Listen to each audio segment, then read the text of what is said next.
10 police deaths have been recorded just since the beginning of this month. In a recent incident, an officer in the Eastern Cape apparently killed himself after one of his family members was found dead at his home over the weekend. This incident follows the death of Jackson Mkhaulesi, who was the lead investigator in Thabo Bester's case, who also died by suicide.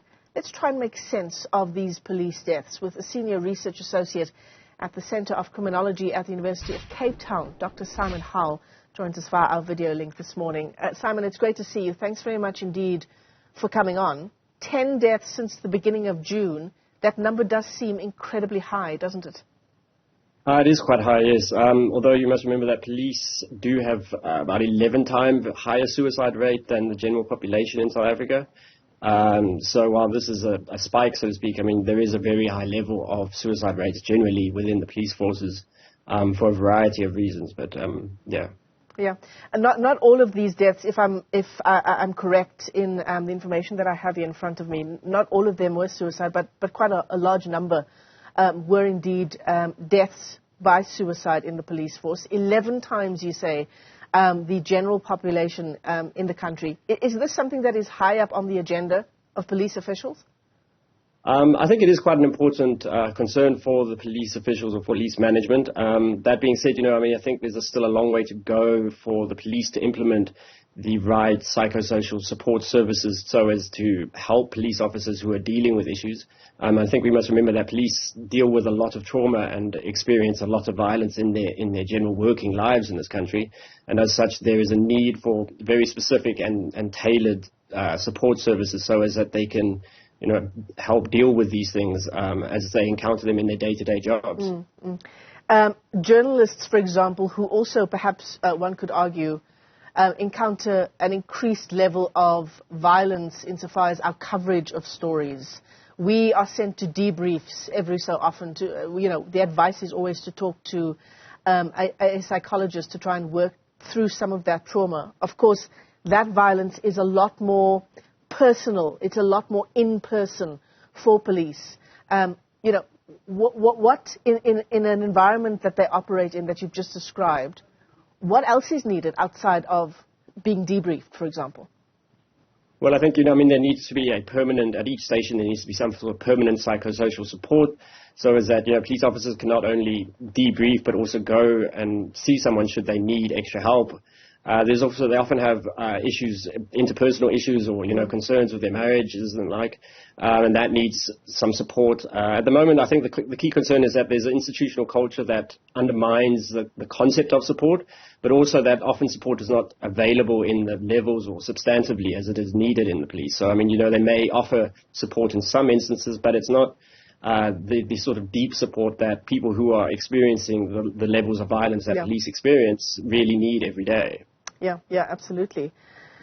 The issues around interpersonal relationships is an important one in a context where a firearm is so easily accessible. It doesn't only feed into high levels of suicide in the force, but also high levels of crime in those interpersonal relationships themselves.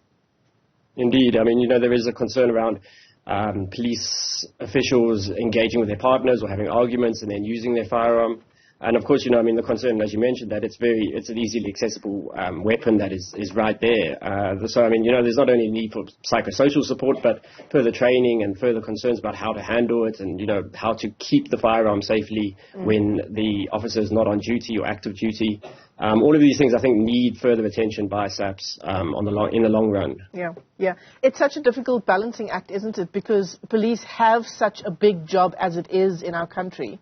And by all accounts, we have way too few police officers for the population. The per capita rate for one police officer versus the number of people in any given community is just way too high.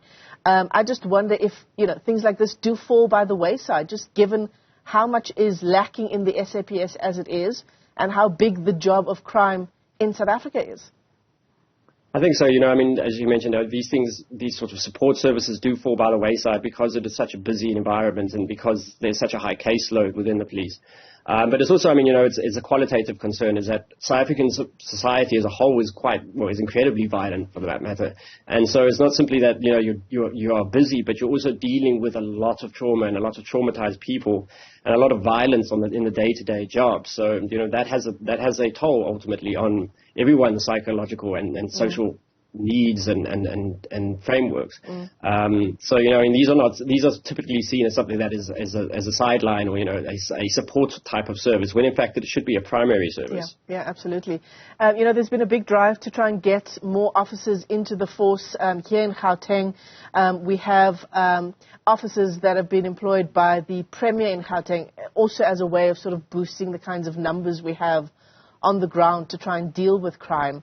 And one just wonders whether these young people, often they are young people who are getting into the force, whether they are prepared for, as you say, the incredibly high levels of violence that they will face on a daily basis. Yeah, I think, there's a need to integrate these type of support services all the way from basic training up into early career and then working life. But there's also a need, I think we need to focus on the quality of training as well as the quantity of people entering into training. Typically, we count these things by virtue of how many people enter the training, rather than asking ourselves, have they received the best training they really need to deal with the pressures of the job when they finish that? Yeah, multiple pressures on the police force, and you can see it in just the number of suicides that we've experienced in the force just over the past month. Let me thank you for your time. Dr. Simon Howell is a criminologist. He's with UCT. Thanks for joining us this morning.